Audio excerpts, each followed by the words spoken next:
Sejumlah tempat wisata di Puncak Bogor, Jawa Barat dibongkar karena menyalahi aturan. Pembongkaran menjadi langkah lanjut setelah banjir melanda sejumlah wilayah Jawa Barat dan Jakarta dalam 2 pekan terakhir. Pertanyaannya, bagaimana mengatur ulang wilayah Puncak agar kembali berfungsi sebagai kawasan hijau? Bagaimana pula menyelaraskannya dengan kebutuhan wisata? Kita bahas soal ini bersama sejumlah narasumber. Ada Bupati Bogor, Rudi Susmanto. Selamat pagi Pak Bupati. Pak. Terima kasih Pak sudah bergabung di Dialog Sapa Indonesia pagi hari ini. Selain itu juga ada Ketua Relawan Indonesia Pembela Alam atau Rimba, Eko Wiwit. Selamat pagi Mas Eko. Semuanya. Terima kasih Mas. Dan juga Ketua Asosiasi Pelaku Pariwisata Indonesia atau ASPPI, Agus Pahlevi. Selamat pagi Mas Agus. Selamat pagi, Assalamualaikum warahmatullahi wabarakatuh. Waalaikumsalam. Terima kasih Bapak-Bapak sudah bergabung di Dialog Sapa Indonesia pagi. Dan saya ke Pak Bupati terlebih dahulu. Pak Bupati, ini lagi rame soal pembongkaran. Salah satunya Hibis Fantasi Puncak yang dibongkar karena dinilai langgar aturan. Yang jadi pertanyaan publik, ada BUMD PT Jaswita Lestari Jaya yang punya saham hingga 70% dan mengelola tempat wisata yang melanggar aturan. Bagaimana bisa menjelaskan soal ini Pak Bupati? Ya, jadi tentunya Hibis Fantasy atau PT Jaswita adalah merupakan badan usaha milik daerah pemerintah Provinsi Jawa Barat. Pada saat itu PT Jaswita mengajukan perizinan kepada pemerintah Kabupaten Bogor terkait untuk operasional objek wisata di Kecamatan Cisarua. Pemerintah Kabupaten Bogor pada saat itu melalui tahapan mekanisme sesuai dengan ketentuan peraturan perundang-undangan yang berlaku. Pemerintah Kabupaten Bogor mengeluarkan izin kurang lebih sekitar 4.000 meter persegi. Akan tetapi PT Jaswita akhirnya melakukan pengembangan pembangunan dengan luasan wilayah hampir 21.000 meter persegi. Maka di tahun 2024 tahapan kami tempuh. Kami bersurat kepada PT Jaswita untuk segera menyesuaikan sesuai dengan izin yang diberikan. Surat teguran pertama kami berikan, kedua kami berikan, ketiga kami berikan, itu pada saat bulan Juli 2024. Lalu karena menjelang akhir tahun dan awal tahun di akhir tahun masuk tahapan pemilu kepala daerah dan gubernur baru dilantik bulan Februari. Setelah gubernur dilantik bulan Februari, maka gubernur Jawa Barat hari ini langsung melakukan tahapan penertiban terhadap beberapa usaha milik pemerintah Provinsi Jawa Barat, salah satu BUMD PT Jaswita. Oke, Pak Bupati, kalau melihat bahwa ada, ya tidak hanya Hibis ternyata, tetapi ada beberapa. Kalau dari jumlahnya sendiri Pak Bupati, ada berapa sebenarnya jumlah tempat wisata ataupun bangunan yang akan dibongkar karena mungkin pada akhirnya mendirikan di tempat yang tidak boleh sebenarnya? Ya, jadi PT Jaswita sendiri izinnya keluar kurang lebih sekitar 4.800 meter persegi, di mana bangunan yang dibangun jumlah luasannya adalah 21 meter persegi, maka ada selisih 16.000 meter persegi. Maka di luar bangunan yang tidak berizin, pemerintah Provinsi Jawa Barat secara langsung melakukan penertiban untuk pembongkaran. Jadi di luar 4.800 meter persegi itulah yang ditertibkan langsung oleh pemerintah Provinsi Jawa Barat. Oke, pertanyaan masyarakat Pak Bupati, mengapa pada akhirnya bangunan ini bisa berdiri di tempat yang tidak berizin? Ya, tentunya tadi tahapan-tahapan sudah kami tempuh di tahun 2024 pada saat melewati 4.800 meter persegi, kami memberikan teguran pertama, lalu tidak diindahkan, memberikan lagi teguran kedua, tidak diindahkan, memberikan lagi teguran ketiga hingga menjelang akhir tahun 2024. Nah, pada saat itu menjelang akhir 2024 setelah kita melakukan evaluasi bersama pemerintah daerah Kabupaten Bogor, karena jelang momentum pemilu kepala daerah, kita pun tidak ingin membuat kegaduhan di akhir tahun, maka pada saat Februari pemerintah Provinsi Jawa Barat sudah memiliki gubernur secara definitif. Kita berkoordinasi dengan Pemprov Jawa Barat, maka Pak Gubernur langsung mengambil langkah-langkah strategis. Oke, tapi kan lumayan berani Pak Bupati, dalam arti bahwa izinnya hanya 4.000 harusnya, tetapi membangunnya hingga 15.000 sebenarnya. Apakah mungkin saja ini pengawasan yang 21.000 Pak? Ya, oke, ini pengawasan yang kurang atau penindakan hukumnya yang masih belum optimal sebenarnya? Ya, jadi kalau pengawasan yang kurang, pada saat kita bicara kenapa, apakah ini pengawasan yang kurang? Kalau pengawasan yang kurang, maka pemerintah Kabupaten Bogor tidak akan memberikan teguran. Ya, Maka tahapan-tahapannya teguran satu kami berikan, ya, teguran kedua kami berikan, teguran ketiga kami berikan, ya. baru setelah itu tahapannya adalah kami melakukan surat pemberitahuan untuk pembongkaran. Ya, oke. Saya ke Mas Eko, Ketua Relawan Indonesia Pembela Alam atau Rimba. Mas Eko, bagaimana melihat bahwa Bupati Bogor mengatakan bahwa pemerintah sudah melakukan pengawasan yang ketat, tetapi ada oknum ataupun juga tadi disebutkan ada pihak-pihak pengelola wisata yang berani membangun. Izinnya berapa tetapi membangunnya seluas itu. Bagaimana Anda melihatnya? Baik, kalau saya melihatnya tidak hanya satu sisi itu ya Pak ya. Karena kalau melihat satu objek aja menurut saya itu kecil ya. Sebenarnya kalau kasus pelanggaran di Bopuncur, khususnya Bogor Puncak Cianjur, itu sudah terjadi belasan tahun yang lalu lah. Kita ambil aja di tengahnya, misalkan di 2015 itu masifikasi terhadap pembangunan ya, entah itu villa atau kawasan-kawasan wisata itu sudah terjadi. Dan pada akhirnya tahun 2025 ini menjadi sebuah hal yang buat saya ya, buat kami ini sesuatu yang luar biasa yang dilakukan oleh mungkin pemerintah daerah ya. Pemerintah daerah di sini ada Pak Bupati terima kasih sudah mau melakukan hal yang luar biasa, juga Pak Dedi atau Kang Dedi ini dengan terobosan-terobosannya, terus juga Pak Hanif ya sebagai Menteri Lingkungan Hidup. Karena ini dipecah nih, saya agak sedikit semangat lagi, kementeriannya dipecah nih. Kalau kemarin kan bareng tuh LHK, sekarang ada lingkungan hidup dan kehutanan.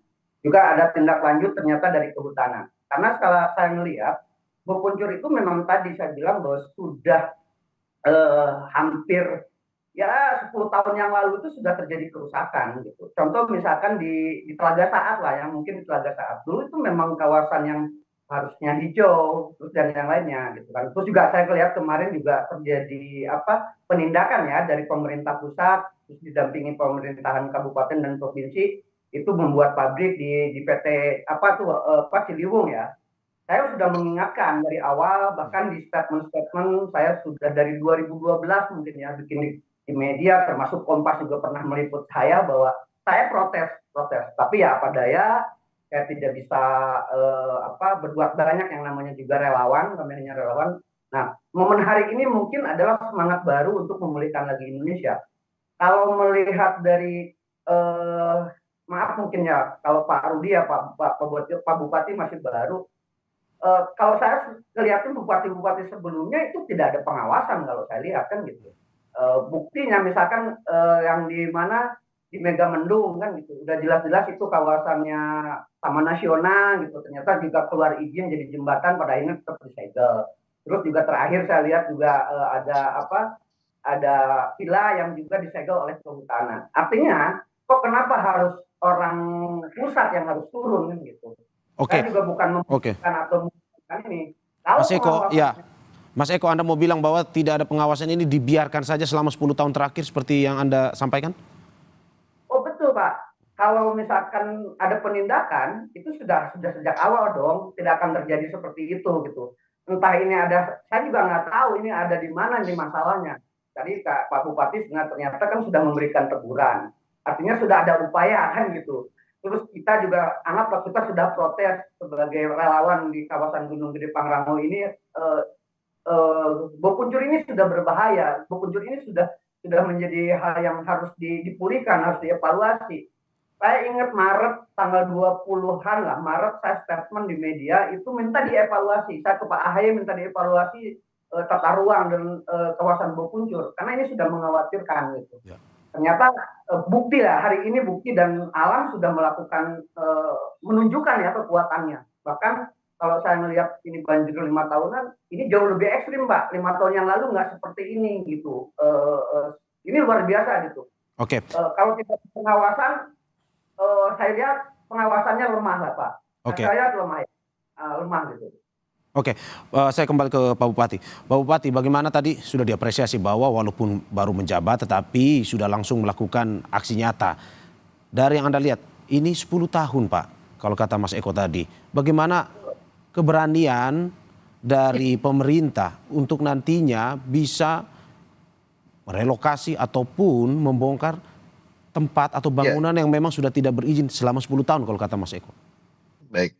Baik, terima kasih. Jadi kita pun melihat tadi malam kita sudah berdiskusi dengan rekan-rekan dari TNI, dari Polri. Ya, Kita harus ada segera ada langkah konkret Pak ke depan. ya, Langkah konkretnya apa? Hari ini banyak masyarakat kami juga yang bermata pencarian di sektor pariwisata di Puncak. ya. Kita sangat membuka ruang Hmm. terhadap dunia investasi di Kabupaten Bogor, tapi kita pun tetap memperhatikan masa depan masyarakat Kabupaten Bogor Ya, yang ada di wilayah Puncak. ya, Maka kami sudah putuskan hari ini kami akan bersurat kepada seluruh pemilik HGU di wilayah Kecamatan Cisarua, Megamendung di wilayah selatan. ya. Salah satunya PTPN, lalu ada PT Ciliwung. Kami hanya meminta, bukan meminta tanah, tapi di mana titik kami boleh melakukan penanaman pohon. Ya. Mau 1 hektar, mau 10 hektar, mau 100 hektar, pemerintah Kabupaten Bogor akan segera mengambil langkah tersebut.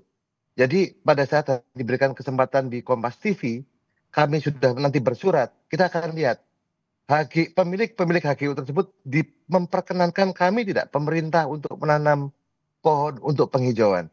Karena pada saat hari ini beberapa pihak ribut terkait pembongkaran, ribut terkait alih Ya. fungsi lahan di wilayah selatan. Hari ini belum ada kami lihat satupun yang mengambil langkah untuk menghijaukan wilayah selatan kembali. Tidak ada satupun pihak yang berupaya melakukan konservasi terhadap wilayah telaga atau setu yang ada di wilayah Puncak hari ini. Jadi kita berharap pemerintah Kabupaten Bogor dengan seluruh elemen masyarakat pada saat kami bersurat hari ini Ya. sebelum Hari Raya Idul Fitri bersama TNI, bersama Polri, bersama seluruh lapisan masyarakat Kabupaten Bogor, dan tentu kita akan mengajak Bang Eko juga, Kang Eko. Ya. Kita ingin menghijaukan Puncak kembali. Jadi harus ada langkah konkret. Ayo, kami Oke. ingin menanam sebelum Hari Raya Idul Fitri supaya hari ini kita lihat tanah yang gundul yang mana 1 tahun, 2 tahun ke depan kita akan melihat Puncak asri kembali, tapi bukan hanya dengan mulut. Tapi Oke. betul-betul kita ambil langkah konkret. Ya. Mungkin itu Bang. Pak Bupati, tetapi kalau dari pengamatan Anda sendiri Pak Bupati, kenapa pada saat ini baru bisa ada keberanian untuk melakukan relokasi atau restorasi tersebut? Karena kan sebenarnya banjir ini sudah terjadi terus-menerus di wilayah Jawa Barat dan juga ke Jakarta. Tetapi kenapa baru pada pemerintahan Anda akhirnya keberanian itu mulai muncul? Apakah memang mungkin saja tidak mau dilakukan sebelumnya atau ada alasan khusus sebenarnya?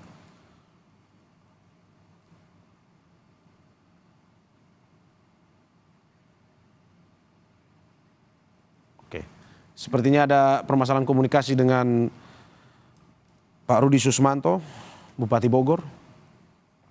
Oke, saya ke Mas Agus. Saya ke Mas Agus Palevi. Mas Agus, bagaimana melihat bahwa tadi sudah disebutkan oleh Mas Eko, tidak hanya bangunan tetapi juga ada tempat wisata yang berani dibangun di lahan-lahan yang memang seharusnya tidak boleh dibangun. Bagaimana Anda melihat bahwa masih ada pengusaha tempat wisata yang berani sebenarnya untuk membangun pembangunan di lahan-lahan yang sebenarnya tidak boleh? Baik, terima kasih. Ya. Sebenarnya pertama-tama kami dari Asosiasi Pelaku Usaha Indonesia ikut prihatin atas kejadian ini. Dan betul yang disampaikan Mas Eko, sebenarnya ini bom waktu dan tidak hanya di kawasan Puncak, akan tetapi banyak kawasan-kawasan destinasi wisata Indonesia yang ancamannya sama, yaitu over carrying capacity, seperti itu. Sebenarnya pengembangan pariwisata itu dasarnya udah jelas. Yang pertama itu keberlanjutan, yang kedua itu kebermanfaatan melalui kegiatan pemberdayaan masyarakat oleh pengembang kawasan. Dan dalam peraturan Kementerian Ekonomi, Pariwisata dan Ekonomi Kreatif itu nomor 9 2021 itu sudah disampaikan bahwa dalam proses pembangunan destinasi pariwisata mulai dari perencanaan, pembangunan hingga pengendalian harus memiliki dokumen penilaian dampak lingkungan, dokumen penilaian dampak ekonomi, dampak sosial, dampak zonasi, penggunaan lahan, desain, konstruksi, hingga pembongkaran. Nah, Hmm. jadi sebenarnya sudah dijelaskan dan sudah diatur. Dokumen dampak pembongkaran pun harus dilampirkan sehingga sebelum kawasan itu dikembangkan, kita sudah mengetahui sejauh mana dampak ketika sebuah destinasi ini dibangun. Dan yang paling terpenting adalah dokumen-dokumen ini harus disusun bersama masyarakat setempat untuk melindungi sumber daya alam dan budaya. Sebenarnya aturannya udah jelas. Jadi pengembangan pariwisata itu tidak boleh mengabaikan keberlanjutan dan harus melindungi sumber daya alam dan budaya. Nah, bencana yang terjadi saat ini sebenarnya akibat dari ulah manusia sendiri. Nah, kembali kami sepakat dengan Mas Eko, sebenarnya lemahnya pengawasan terhadap pemanfaatan tata ruang yang sudah direncanakan. Karena kalau pengawasannya bagus dan kuat, tentunya hal ini tidak akan terjadi. Gitu. Bayangin udah SP3 tapi masih dibangun, melebihi dari izin yang mereka punya. Nah, mungkin ke depan perlunya ketegasan dari terkait baik dalam hal ini pemerintah maupun masyarakat, karena pariwisata memang saat ini menjadi idola di berbagai tempat di Oke. Indonesia, Oke. khususnya di Mas, destinasi. oke. Mas Agus, apakah memang kalau dari jawaban Anda, apakah memang mungkin saja membangun di lahan yang seharusnya tidak boleh itu, apakah karena pelaku pariwisata atau oknum yang membangun itu merasa bahwa ada cuan yang besar di situ, ataukah mungkin saja izinnya bisa diakali sebenarnya? Nah, kembali sebenarnya ke pengawasan, karena aturannya kan udah jelas. Kami yakin bahwa di setiap tempat sudah ada peta pemanfaatan tata ruang dalam hal untuk mengantisipasi daya dukung lingkungan. Apalagi kawasan puncak, kita tahu sendiri bahwa kawasan ini pembangunan pariwisatanya itu sangat signifikan berkembang. Dan ancaman ini tentunya akan dirasakan oleh masyarakat. Ini baru alam, belum ke depan nanti kondisi budaya, tradisi masyarakat itu pasti akan terancam juga dengan pengembangan pariwisata di bawah lemahnya pengawasan sesuai dengan ketentuan yang telah diberlakukan seperti itu. Karena konsentrasi kita dalam pengembangan pariwisata udah jelas, cluenya adalah keberlanjutan, di mana lingkungan harus terjaga, masyarakat harus menerima manfaat, kemudian alam dan budaya kelestariannya juga harus terjaga. Dan yang terakhir baru destinasinya juga harus berkelanjutan. Jadi keberlanjutan destinasi itu adalah poin terakhir. Yang pertama itu tetap kita berorientasi kepada lingkungan sekitar dan masyarakat. Oke. Seperti itu. Oke, Mas, dampak ke masyarakat juga bagaimana dengan pekerja yang pada akhirnya ada pembongkaran, pekerja yang sebelumnya sudah bekerja, mencari hidup dari situ, tapi akhirnya harus pergi. Bagaimana melihat ini, Mas? Pengembangan pariwisata itu tidak hanya buatan, akan tetapi bisa berbasis alam. Sekarang kita bisa kok mencontoh banyak tempat wisata di Indonesia yang berkembang melalui pengembangan pariwisata yang berbasis masyarakat.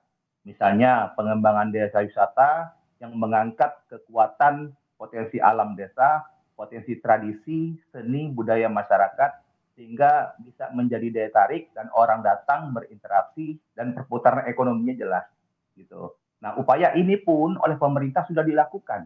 Misalnya dengan menstimulus mengadakan lomba-lomba yang bertemakan desa wisata. Oke. Nah, ini adalah salah satu bentuk sebenarnya niat pemerintah dalam hal pengembangan pariwisata berkeberlanjutan seperti itu.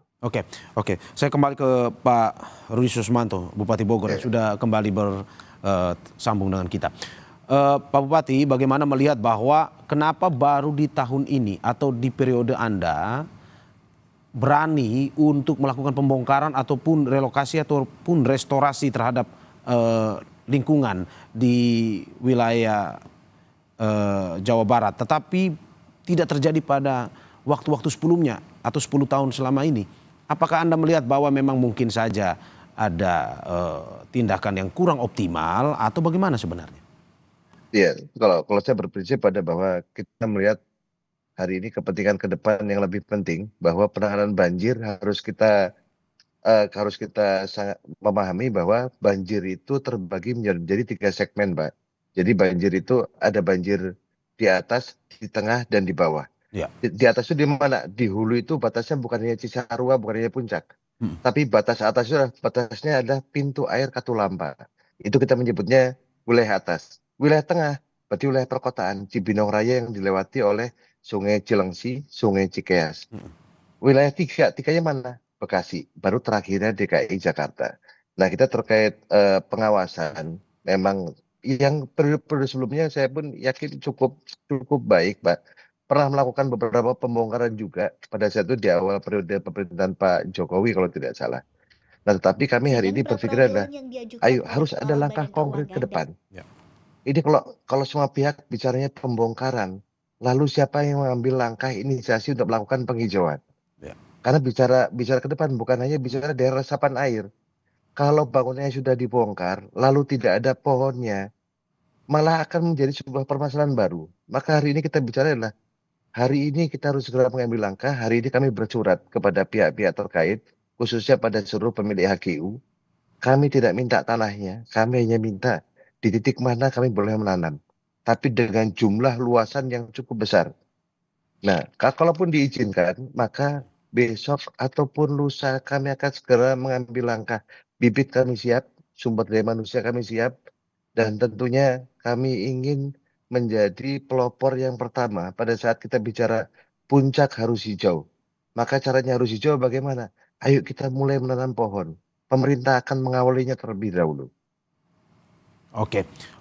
Saya ke Mas Eko. Mas Eko, akibatnya adalah banjir yang besar terjadi di wilayah Jawa Barat dan juga Jabodetabek. Tetapi apakah betul ini adalah imbas dari pembangunan tempat wisata yang dilakukan secara bersama-sama dan ada oknum yang membantunya? Sebelum Anda menjawab, kita saksikan dulu usai jeda.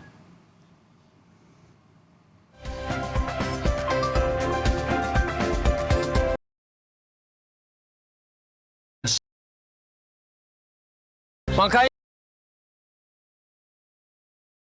Kan rasa yang 10.000 waktunya.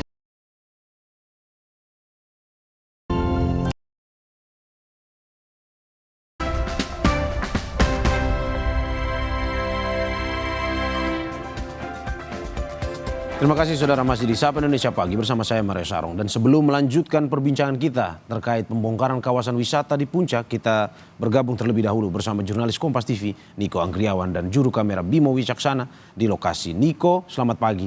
Apakah pembongkaran sudah dimulai dan berapa bangunan target pembongkaran yang akan dilakukan pada hari ini?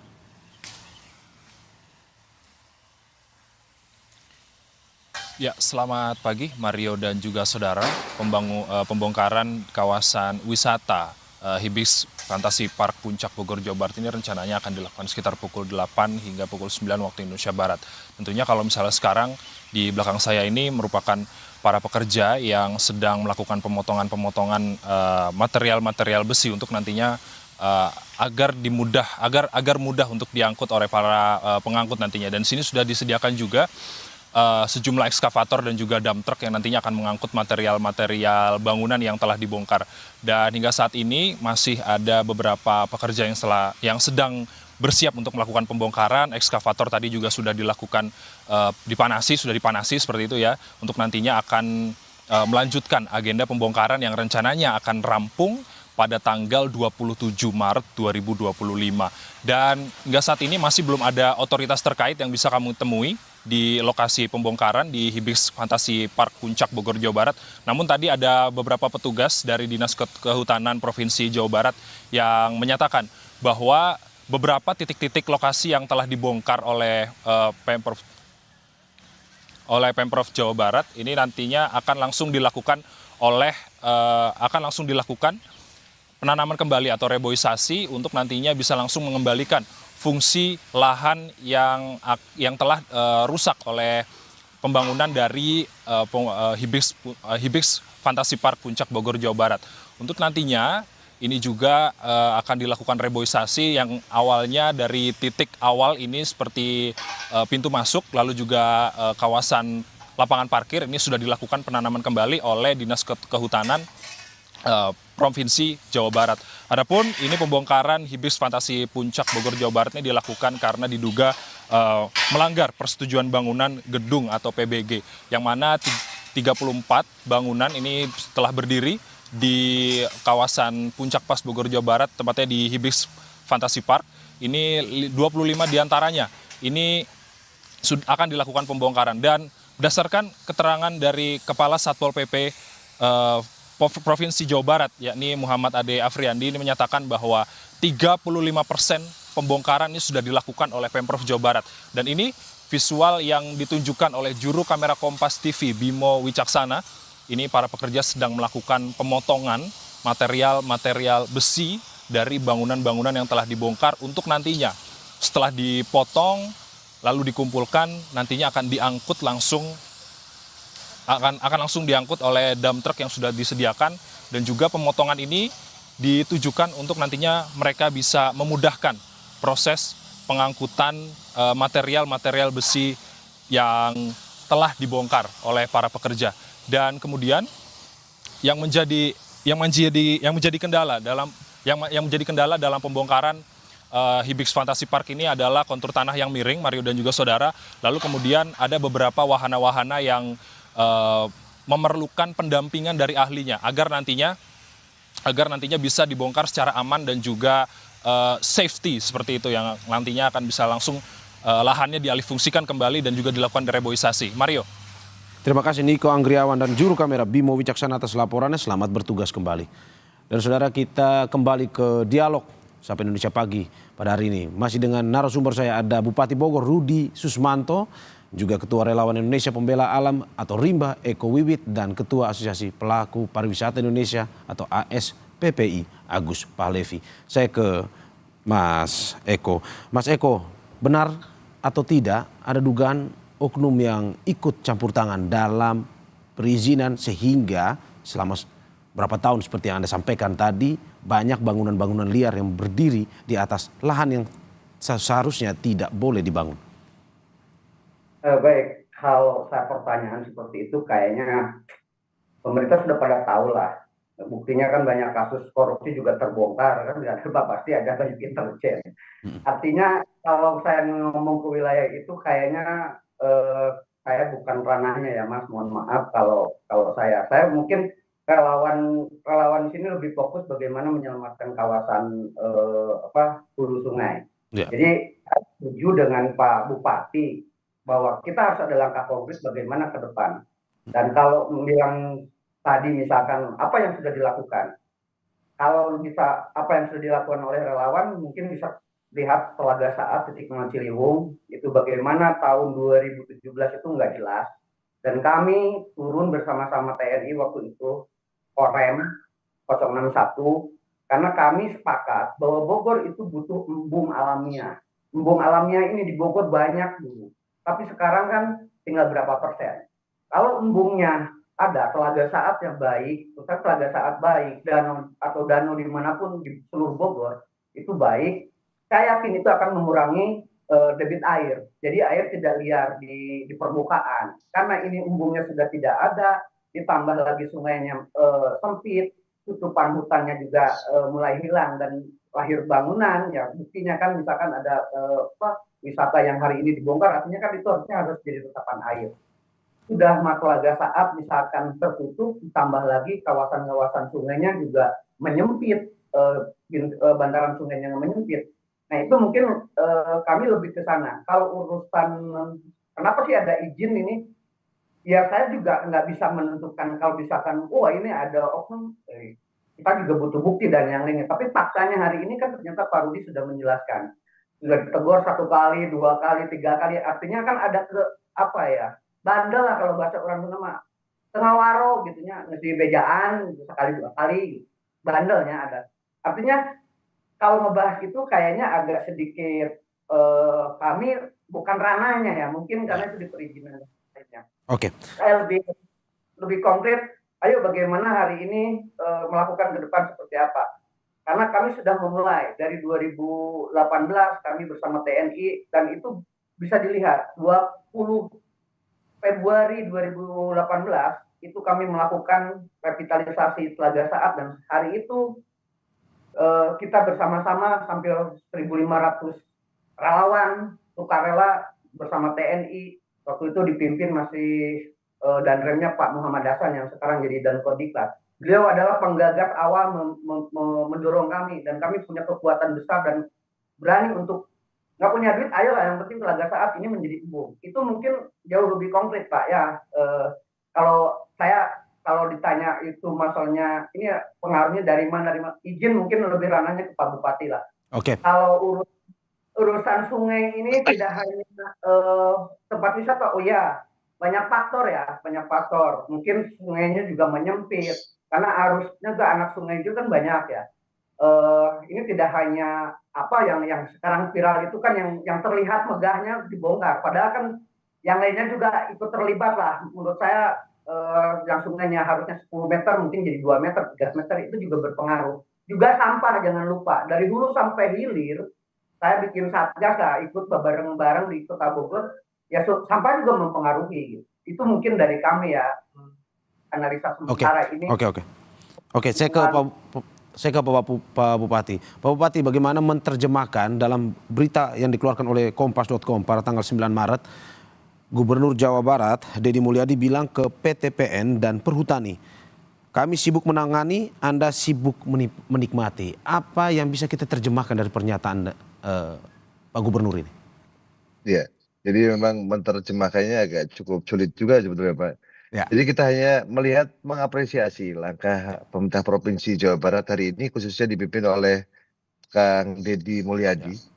Mungkin banyak menimbulkan pro dan kontra, tapi kita lihat hal yang terpenting hari ini adalah Gubernur Jawa Barat, orang yang betul-betul sayang dan cinta terhadap lingkungan. Dan tentunya tadi yang disampaikan Bang Eko, sangat betul sekali. Jadi kita ingin berkolaborasi bersama-sama, mari kita menghijaukan puncak kembali, melestarikan. Jadi bukan karena tuh Bang Mega hari ini viral. Banyak aspek, banyak hal yang tentunya kita harus selesaikan bersama-sama. Dan buat kami yang terpenting di pemerintah Kabupaten Bogor hari ini, sudahi kita menyalahkan yang satu dengan yang lain. Tapi bagaimana caranya kita bisa merangkul seluruh elemen, seluruh kekuatan, mari kita bahu-membahu untuk membangun dan melestarikan puncak. Karena puncak bukan hanya milik masyarakat Kabupaten Bogor, puncak milik semua orang. Maka pemerintah Provinsi DKI, Kota Bekasi, Kabupaten Bekasi, Kota Depok, mari kita ajak bersama-sama. Kita rawat puncak bersama-sama, kita lestarikan alam puncak bersama-sama, kita tinggalkan legacy yang baik untuk anak Oke, didik kita. Pak Bupati, di pembongkaran kan itu adalah satu sisi caranya. Tapi apakah memang menurut Anda, menurut pemerintah, perlu ada penegakan hukum yang lebih optimal dalam arti bahwa apakah ini perlu di ranah pidana ataukah mungkin saja amnesti atau pengampunan, tetapi mereka harus melakukan restorasi atau pemulihan kepada lahan ataupun tanah yang sudah mereka rusak atau mereka ambil? Ya, kami sangat mendukung proses penegakan hukum yang berlaku, yang berjalan. Dan kami pun sangat mendukung untuk melestarikan atau menghijaukan alam puncak kembali. Tapi ada satu hal juga yang lebih penting. Ya. Kami ingin rakyat kami tetap bisa melaksanakan roda perekonomian dengan baik di wilayah Cisarua. Jadi kami pun harus melindungi masyarakat kami. Jadi apapun kebijakan yang diambil, kita tidak boleh berat sebelah. Jangan mengambil kebijakan yang akhirnya kita mendukung pihak pengusaha, masyarakat kita menjadi korban, kita mendukung masyarakat kita akhirnya investasi tidak masuk di Kabupaten Bogor. Kita coba jalan tengah, kita bahu-membahu bersama-sama, insya Allah jalan terbaik pasti ada. Oke, saya ke Mas Agus Palevi, Ketua Asosiasi Pelaku Pariwisata Indonesia. Mas Agus, bagaimana memastikan bahwa pelaku pariwisata tidak lagi untuk dalam arti bahwa membangun tempat wisatanya di tempat-tempat yang tidak memiliki izin ataupun juga dilarang untuk dibangun? Baik, terima kasih. Untuk hal ini sebenarnya yang terpenting adalah kolaborasi dari berbagai pihak. Kalau kami secara internal pelaku wisata berusaha mengajak segenap pelaku pariwisata Indonesia untuk mengembangkan pariwisata Indonesia sesuai dengan aturan yang ada. Itu karena memang tadi tanpa lingkungan yang terjaga, tanpa budaya yang tetap terjaga, pariwisata Indonesia tidak ada apa-apa. Karena memang motivasi orang di Indonesia khususnya itu karena budaya. Itu tertinggi. Minat wisatawan asing datang ke Indonesia itu motivasinya karena budaya. Untuk itulah kenapa kita harus ikut arahan, ikut aturan pengembangan pariwisata yang telah diatur oleh pemerintah. Tujuannya agar tidak hanya lingkungan dan budayanya yang berkelanjutan, akan tetapi bisnis pariwisatanya juga tetap berjalan seperti itu.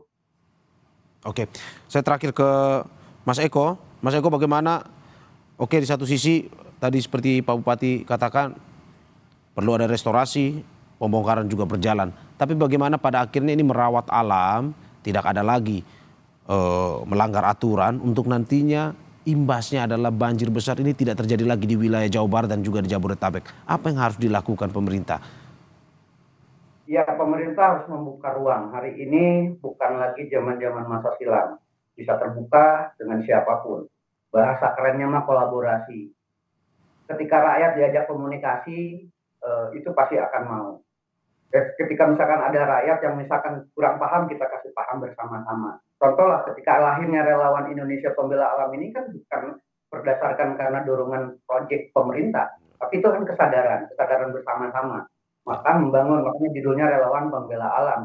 Nah, ini kan penting kesadaran. Nah, hal-hal seperti ini bisa dikolaborasikan. Saya setuju juga dengan Pak Bupati, dengan teman-teman di jasa penggerak wisata. Karena ekonomi orang gunung, khususnya kayak saya itu orang gunung, ya zaman sekarang itu di wisata. Tapi yang nggak begitu juga lah bikin wisata seheboh kayak gitu. Sudahlah, kalau udah kayak Mutupan ya udah di Jakarta kan gitu, misalkan sudah.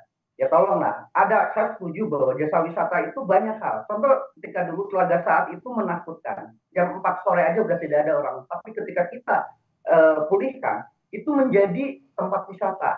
Betul, bisa dicek Pak. Dari 2018 sampai sekarang itu menjadi viral. Artinya tidak harus melakukan jor-joran. Nah, itu akan berkolaborasi. Pemerintahnya juga mau melakukan kolaborasi, masyarakatnya juga diberi paham. Solusi ekonomisnya pun ada. Di situ bangun komunikasi. Itu mungkin Pak yang buat saya. Kemudian Pak Bupati, ini selamat datang Pak. Masih banyak Pak sebenarnya data Pak yang saya pengen tahu, kasih ke Bapak ya. Ya, oke. Saya terakhir ke Pak Bupati. Pak Bupati, bagaimana memperlihatkan keseriusan pemerintah terutama terkait dengan pembongkaran ini sebagai peringatan kepada mereka ataupun oknum yang ingin membangun di lahan yang tidak boleh sebenarnya untuk pada akhirnya menghentikan operasi tersebut dan juga ke depan pemerintah lebih fokus dan aktif terhadap fungsi alih lahan yang dikembalikan ke fungsi seharusnya untuk penghijauan. Ya. Baik. Jadi di Kabupaten Bogor, pemerintah Kabupaten Bogor, saya pastikan siapapun mau datang ke Kabupaten Bogor dengan adanya kondisi hari ini, penertiban dan lain sebagainya, yang ditertibkan adalah yang tidak memenuhi ketentuan peraturan perundang-undangan. Yang ditertibkan adalah yang tidak mematuhi kaidah-kaidah lingkungan yang sudah kita tetapkan bersama. Tapi siapapun yang mengikuti ketentuan peraturan perundang-undangan, wilayah di Cisarua, Bogor Selatan atau di wilayah selatan Kabupaten Bogor masih dapat dilakukan untuk kegiatan apapun, karena menurut kami yang terpenting adalah sehari ini satu. Pada saat alamnya lestari digunakan untuk objek wisata apapun, orang pasti akan menikmati. Kalau alamnya rusak, objek wisata apapun tidak akan berjalan. Karena tadi mayoritas masyarakat kami adalah bermata pencarian di dunia pariwisata. Jadi dengan adanya pembongkaran hari ini bukan berarti puncak semuanya sama, tidak. Pemerintah hadir di tengah-tengah masyarakatnya, pemerintah akan berupaya menghijaukan puncak kembali, tentu didukung oleh seluruh elemen masyarakat yang ada. Dan jangan takut datang ke puncak, walaupun datang sebagai wisatawan, datang sebagai investor pun adalah sebagai investor yang baik, yang memperhatikan lingkungan. Jadi bukan berarti puncak hari ini tidak boleh digunakan untuk kegiatan apapun, tidak. Kita rawat puncak bersama-sama, dunia pariwisata harus tetap berjalan, masyarakat kami pun adalah masyarakat yang betul-betul mencintai alamnya, terkhusus seluruh warga dari Cisarua betul-betul akan sakit hati kalau alamnya dirusak. Dan tentunya hari ini pemerintah bersama-sama masyarakat, mari kita pulihkan alam kita kembali. Tapi bukan hanya masalah hulu, tadi saya menyampaikan. Masalah banjir ada atas yaitu hulu, ada tengah, ada bawah. Oke. Terkadang di puncak Cisarua tidak hujan sama sekali, tapi tiba-tiba di bawahnya banjir. Nah, maka jangan setiap banjir menyalahkan bahwa ini sumbernya dari hulunya. Oke. Kadang sumbernya Oke. pun bisa dari tengah. Oke. Oke. Terima kasih.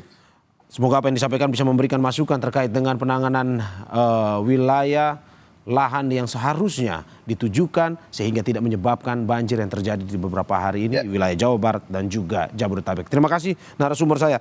Ada Bupati Bogor Rudi Susmanto, ada Ketua Relawan Indonesia Pembela Alam atau RIMBA Eko Wiwit, dan Ketua Asosiasi Pelaku Pariwisata Indonesia atau ASPPI Agus Palevi. Terima kasih Bapak-Bapak, semoga sehat selalu. Ya, sehat selalu. Saudara, jangan kemana-mana karena Sapa Indonesia Pagi akan segera kembali dengan informasi lainnya. Salah satunya banjir melanda Grobogan, Jawa Tengah. Banjir terjadi akibat jebolnya tanggul Sungai Tuntang. Sejumlah warga dievakuasi.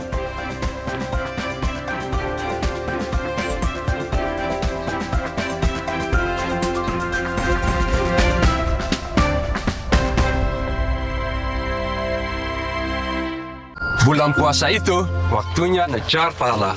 Walau puasa, harus tetap latihan. Makanya mineral tubuh harus tetap terjaga.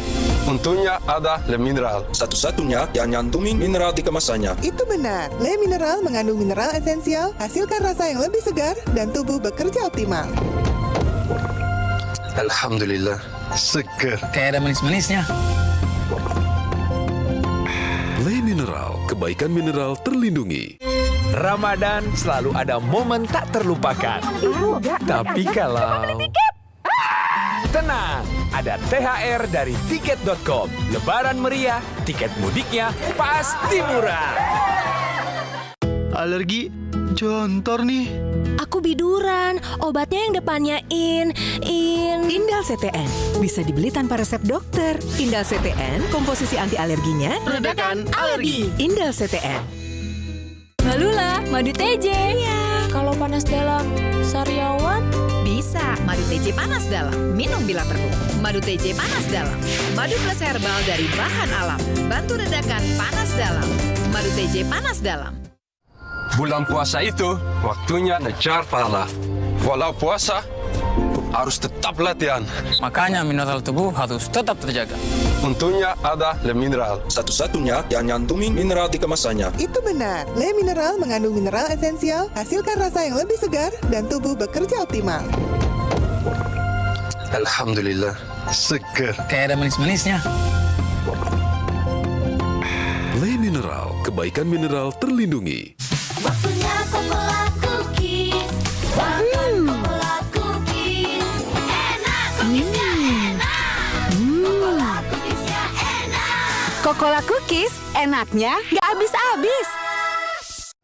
Bulan puasa itu waktunya ngejar pahala. Walau puasa, harus tetap latihan. Makanya mineral tubuh harus tetap terjaga. Untungnya ada Le Mineral. Satu-satunya yang nyantumin mineral di kemasannya. Itu benar. Le Mineral mengandung mineral esensial, hasilkan rasa yang lebih segar dan tubuh bekerja optimal. Alhamdulillah, seger. Kayak ada manis-manisnya. Le Mineral, kebaikan mineral terlindungi. Ramadan selalu ada momen tak terlupakan. Tapi kalau... Tenang, ada THR dari Tiket.com. Lebaran meriah, tiket mudiknya pasti murah. Kini hadir Renovit baru dengan 26 vitamin dan mineral lengkap, bantu jaga kesehatan dan daya tahan tubuh. Minum Renovit, siap jaga kesehatan dan daya tahan tubuh. Produksi Konimax. Bulan puasa itu waktunya ngejar pahala. Walau puasa, harus tetap latihan. Makanya mineral tubuh harus tetap terjaga. Untungnya ada Le Mineral. Satu-satunya yang nyantumin mineral di kemasannya. Itu benar. Le Mineral mengandung mineral esensial, hasilkan rasa yang lebih segar dan tubuh bekerja optimal. Alhamdulillah, seger. Kayak ada manis-manisnya. Le Mineral, kebaikan mineral terlindungi.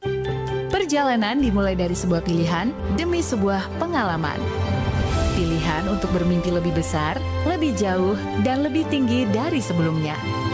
Karena pengalaman bukan hanya tentang kemana kamu pergi, tetapi juga bagaimana kami memastikan kenyamananmu. Cerita awal yang baru dimulai dari kamu, harapan kamu, tujuan kamu, awal kamu yang baru. A new chapter starts with you.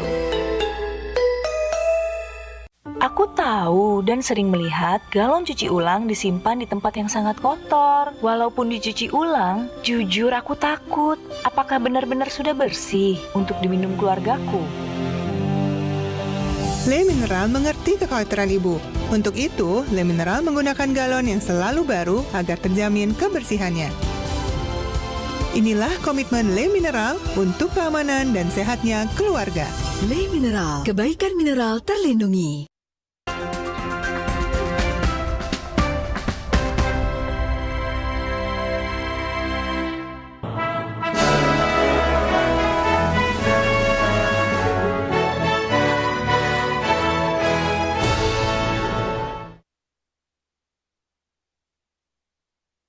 Bagi sebagian masyarakat, mengajukan perkara ke pengadilan bukanlah hal